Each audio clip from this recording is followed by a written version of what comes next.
Well, welcome to Ninerology. I'm your host, Alan, and George Kittle got named second team All Pro and was snubbed of the first team All Pro in place of Brock Bowers of the Las Vegas Raiders. And as great as Brock Bowers is, great rookie, George Kittle was snubbed of a first team All Pro. George Kittle is by far the best tight end in the NFL, um, bar none. Bar none. That includes the likes of Travis Kelsey. That includes Brock Bowers. That includes any other tight end you want to throw into the mix. And yes, the league is filled with tons of great tight ends, but none on the same level as George Kittle. Let's just talk about the George Kittle and Brock Bowers comparison. I think first off that is atrocious. That is disrespectful to George Kittle. And you know what? I think George Kittle needs some respect. Why is the first team All Pro that important? Well, first off, let's talk about Pro Bowl, which is different than All Pro. Pro Bowlers, that's a popularity contest. That thing is, fans get to choose that. All Pro should be basically, this is the thing that players are striving for. They want to be All Pro. They want to be the best of the best at their position. That should encompass everything that they do on the field. Shouldn't take out outside bias. But for whatever reason, it seems now that that's not being considered anymore. Now, whatever happens on the field, now it's almost turning into a popularity contest because George Kittle and Brock Bowers, they shouldn't even be in the same sentence. As great of a season that Brock Bowers has had, George Kittle far exceeded that. Now, let's just talk about a few things. As a tight end, it's not just about the catching. It's not just about the blocking. It's what you do to the team and how you elevate everybody. Now, some tight ends, they're just glorified receivers. They're a little bit bigger target, but George Kittle is the entire package. When he's in the game, he changes the offense, specifically on the rushing side. I just want to share a couple stats with you. When George Kittle is in the game, the 49ers average 5.1 yards per carry. That's right, 5.1 yards per carry. When he's not in the game, the 49ers rushing average drops to 3.9 yards per carry. That's when he's not on the field. When he's on the field, you're talking about over a yard average just because his presence there, not even because of anything else, but he's a receiving threat, but also he blocks like an outstanding tackle. You just see how many pancakes he has. In fact, you could just watch film on how he blocks, and he'd be an All-Pro and a Hall of Famer just with his blocking alone. And then you take into account his receiving. Now, this season, George Kittle had 2 fewer games than Brock Bowers, and I want to just share a few other stats when it comes to the receiving side. He had 34 fewer catches on 59 less targets, and he was only 88 yards fewer than Brock Bowers. That means on 34 catches, he was only 88 yards less. What does that break down to? That means George Kittle averaged 14.2 yards per catch to Brock Bowers' 10.7 yards per catch. George Kittle had 8 touchdowns. Brock Bowers had 5 touchdowns. Pro Football Focus had George Kittle rated as the number 1 tight end in the league out of 37 eligible tight ends. That takes into account receiving. That takes into account your run blocking. That takes into account of your EPA, your expected overage. In fact, let's break that down. George Kittle had 313 yards over expected on receiving. No other tight end was over 200. That's the value that George Kittle brings. He's a game changer. George Kittle played in 15 games this year, had 94 targets to Brock Bowers' 153 targets. Brock Bowers played all 17 games. Yes, can that be an argument? Absolutely, because the best ability is availability. But how George Kittle plays down in and down out, he's just a much better run blocker. He's a better receiving threat. He's a better yards after catch threat. And also, when it comes down to the red zone, he's a better threat there. Now, let's take into account the 49ers were the number 1 team in 2023 in red zone efficiency. Number 1. That meant when they were in the red zone, they were scoring touchdowns. This year, they were ranked at the bottom half of the league. And he still eclipsed 8 passing or receiving touchdowns. Brock Bowers only had 5. Now, Brock Bowers is a rookie. He's going to be a stud in this league. But the fact that they gave him the first team All-Pro almost feels like it's a popularity contest. The team really took Brock Bowers by storm because of some of the acrobatic catches. But when you look at run blocking, it is nowhere near the run blocking that George Kittle does. George Kittle is on a different level, different tier. We like to talk about tiers when it comes to quarterbacks. The same thing goes into effect when it comes to tight ends. There is a top tier of tight end who is receiving and blocking. Then there's top receiving, there's top blocking, and then there's the average. George Kittle does everything excellent. When he goes on the field, it doesn't matter if they have a winning record, doesn't matter if they're winning, they're losing. He is going all out 110%. And you're probably asking, George Kittle's already been a first team All Pro. Why does it matter if he does this? Well, I'll tell you why. Why is it important for players to be considered first team All Pro versus second team All Pro? I want to remind you that George Kittle's in a contract year.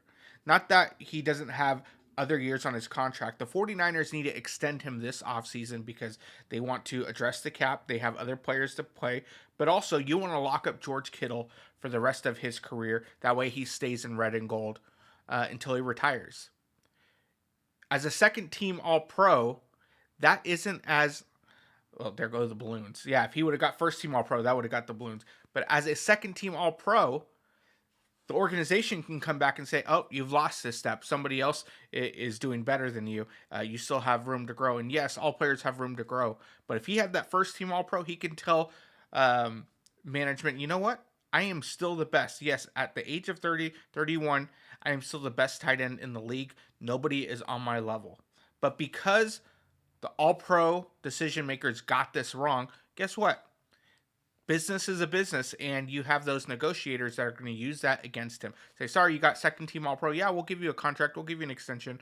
We'll take care of you, but we're not going to pay you what you should be getting paid because somebody else got first team All Pro.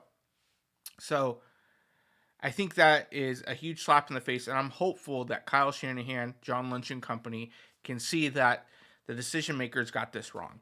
That George Kittle led the league when it came to expected receiving yards over expectation. 313. And again, no other tight end got more than 200. That means George Kittle exceeded expectation every time he had the ball in his hands. Now, to put it even in further perspective, the 49ers have one of the worst offensive lines in the entire league, which tells you that even with the 59 fewer targets that George Kittle had, that's because he was back in pass blocking, run blocking, and doing all of those things. Can you imagine if he had 59 additional targets? If he had 34 more catches? Let's do a little bit of math here. I'm going to go ahead and pull out my phone real quick. Let's say he had 34 more catches. We talked about 34 fewer catches. And his average is 14.2 yards per catch. That comes down to another 482 receiving yards. That would put him over 1,500 yards this season. That essentially would seal the Hall of Fame for him. George Kittle has 4 1,000 yards receiving. 4 seasons of 1,000 yards. He does it one more time, he's going to be the only tight end to ever do that in the history of the NFL. Now, I know All Pro is based off the current season. You can't take into account what he's done in the past. But this season alone, he was still the best tight end in the entire league, bar none. You put him at receiver, let's just say you didn't block, he would probably be one of the top 10 receivers in the entire league. Oh yeah, but he doesn't have the speed that other receivers. The way he maneuvers the ball, he could play basketball. For all I know, he played basketball earlier in his career because the way he boxes out, the way he finds the open space, his run after the catch, he has such great vision. Just take a look, YouTube his highlight reels. If you do that, you can see it doesn't take one guy to take him down, but also when he's in the open field, he knows how, he has the vision to find the open space to get that extra 5, 10, 15 yards after the catch. He is a quarterback's best friend. You want to know why Brock Purdy's getting paid this offseason? George Kittle. That's right, George Kittle. George Kittle is the reason that Brock Purdy is getting paid. In fact, George Kittle probably should have received a Tacoma or Tundra from Brock Purdy. Maybe he did, but from the video I saw, it was just offensive lineman. But the way George Kittle blocks and pass blocks and also catches, he probably should have received one as well. I know this is just a rant and all of that stuff, but you know what? My heart breaks for George Kittle. And Clark, George, you were done wrong. Yes, second team All Pro is nothing to, I guess whine about, because that's still some great accolades. But the reality is, you should have been a first team All Pro. The reality is you are still the best tight end in football, even the way you play. And the way you play the game, I'm sure when your career is done, you're going to have aches and pains for the rest of your life. But you would have said that you've done it with no regrets. You played this game the right way with no regrets. You showed what it is to be a all-around tight end, which means I'm willing to do the dirty work in the trenches and have certain games where I only catch, am targeted one time in the entire game. And I'm not going to pout about that because if our team wins, it was worth it. You're okay with blocking for Christian McCaffrey and the rest of the team because you're willing to say, you know what? If this is a dirty game, which is low scoring, and we need to run the ball well 40 times a game, I will block 40 times a game and not ask to be taken out because that's who I am. I have one speed, and that's 100 miles an hour. And I'm going to do that every time because I'm going to set the tone. I'm going to set the culture, and that's what I expect every other player to do. And I'm going to lead by example. And so, to John Lynch, Kyle Shanahan, to Parag, to Jed York, pay the man what he's worth. Give him what he's worth. Have him be in red and gold the rest of his career. Do not use this first-team All-Pro snub against him. He should be a first-team All-Pro. And the fact that he wasn't is highway robbery. And George Kittle, you're a first-team All-Pro in my book, again, for this year. And you know what? I am very hopeful that the team will honor your play and not drag out these negotiations. I hope that it'll just be a couple things where like, hey, we want to take care of you. What do you want? And then that they would be willing to write you a blank check because you deserve it. You deserve it. And yes, you're 31, and I think you're still going to be the best tight end in the league for years to come. I think you have a few more years of being the number one tight end. And guess what? Yeah, you might lose a step in a few years, but guess what? The way you play the game, you'll still be the most valuable tight end in the league. And I think if you were to end your career now, you would be a Hall of Famer. You probably need another year or two of the same level of play to be a first ballot Hall of Famer. But you played the game right. You played the game right. The way you run block, the way you pass block, the way you down the field block. If a receiver catches it, you're running down the field looking for somebody to block so that way they can score. And again, the proof is in the stats. It's in the numbers. Proof's in the numbers. And it passes the eye test. Again, when you're on the field, the 49ers rushing average is 5.1 yards per carry. When you're off the field, it's 3.9 yards per carry. You had 34 fewer catches, and we're still only 88 yards behind Brock Bowers. You average over 4 yards per catch more than Brock Bowers. You had 3 more receiving touchdowns than Brock Bowers. You were the number 1 rated tight end for both receiving and pass blocking and run blocking, according to Pro Football Focus, much higher than Brock Bowers. And so, again, the decision makers got this wrong, but George Kittle, I'm on your side. You're number 1 first-team All-Pro in my books, and here's the hoping that leadership, management, ownership sees that and that you are compensated very well this offseason because you, Claire, and the family deserve it. And again, you're all pro in my book. And that's all we have today for Ninerology.